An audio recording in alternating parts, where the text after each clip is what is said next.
ಅಲ್ಲ, ಅದು ಒಂದು ಚರ್ಚೆಗೆ ಬರ್ಬೋದು. ಉಪಚುನಾವಣೆಯಲ್ಲಿ ನಾವು ಅಂದ್ಕೊಂಡಿದ್ದು ಏನು ಫಲಿತಾಂಶ ಬಂದಿಲ್ಲದೆ ಇರುವ ಕಾರಣಕ್ಕೆ ಎಲ್ಲಾದರೂ ಆ ಥರದ ವ್ಯತ್ಯಾಸಗಳಾಗಿದೆಯಾ 3 ಕ್ಷೇತ್ರದಲ್ಲಿ, ಎಲ್ಲರೂ ಸಮಸ್ಯೆಗಳಾಗಿದೆಯಾ ಅನ್ನೋದು ಅದು ಒಂದು ಬರ್ಬೋದು.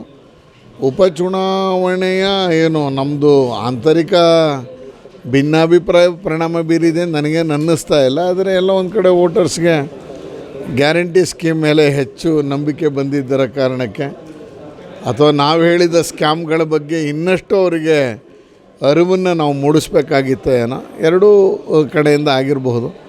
ಆ ನಿಟ್ಟಿನಲ್ಲಿ 3ನೇ ತಾರೀಕು ಒಂದು ಒಳ್ಳೆಯದು.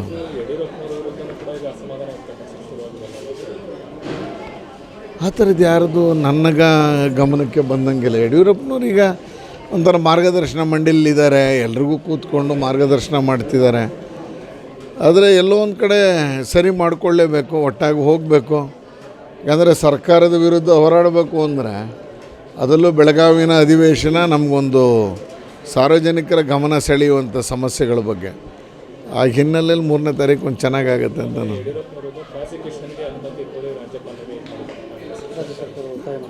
ಮಾಮೂಲಿ. ಇದು ಈ ಗೌರ್ಮೆಂಟು ಏನು ದ್ವೇಷದ ರಾಜಕಾರಣವನ್ನು ಪದೇ ಪದೇ ಮಾಡ್ತಿರೋದು ಗೊತ್ತಾಗಿದೆ. ಕೋವಿಡ್ ನ್ಯಾಯಮೂರ್ತಿ ಕುನ್ನಾ ಅವರ ಆಯೋಗವನ್ನು ಇಟ್ಕೊಂಡು ಮಾಡಿದಂಥದ್ದು ಮೈಕಲ್ ಕುನ್ನಾ ಅವ್ರದ್ದು. ಈಗ ರಾಜ್ಯಪಾಲರು ಕೊಡಲ್ಲ ಅಂದರೆ ಮತ್ತೆ ಕ್ಯಾಬಿನೆಟ್ಟಿಂದ ಒತ್ತಾಯಪೂರ್ವಕವಾಗಿ ರಾಜ್ಯಪಾಲರಿಗೆ ಕಳಿಸುವಂಥದ್ದು, ರಾಜ್ಯಪಾಲರ ಅಧಿಕಾರವನ್ನು ಮೊಟಕುಗೊಳಿಸುವಂಥ ಪ್ರಯತ್ನವನ್ನು ನೆನ್ನೆ ಮಾಡಿರುವಂಥದ್ದು.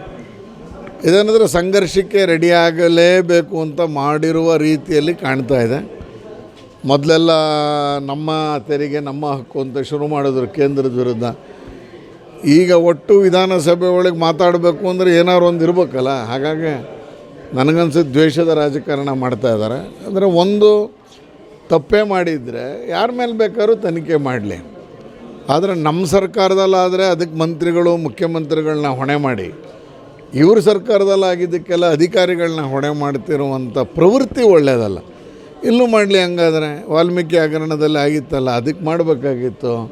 ಇಷ್ಟೊಂದು ಹಗರಣ, ಮೊನ್ನೆ ಅಬ್ಕಾರಿ ಹಗರಣ ಬಂತು. ಈಗ ಮೊನ್ನೆ DCAC ಮಾತಾಡಿರೋದು ಆಡಿಯೋ ವಿಡಿಯೋನ ನಾವು ನೋಡಿದ್ದೀವಿ. ಲಕ್ಷ್ಮೀ ಹೆಬ್ಬಾಳ್ಕರ್ ಅವ್ರ PA ಬಂತು. ಇದಕ್ಕೆಲ್ಲ ಏನು ಉತ್ತರ ಹೇಳ್ತಾರೆ? ನಮ್ಮ ಸರ್ಕಾರದಲ್ಲಾದರೆ ಮಂತ್ರಿಗಳು, ಇವ್ರ ಸರ್ಕಾರದಲ್ಲಾದರೆ ಅಧಿಕಾರಿಗಳು ಅನ್ನುವಂಥದ್ದು ಏನು ಮಾಡ್ತಾಯಿದ್ದಾರೆ, ಅದನ್ನು ತೆಗೆದು ಹಾಕಬೇಕು. ದ್ವೇಷದ ರಾಜಕಾರಣ ಮಾಡ್ತಿದ್ದಾರೆ. ಮೋಸ್ಟ್ಲಿ ಅದು ಒಂದು ಇವತ್ತು 3ನೇ ತಾರೀಕು ಸಬ್ಜೆಕ್ಟಾಗಿ ಬರ್ಬೋದು.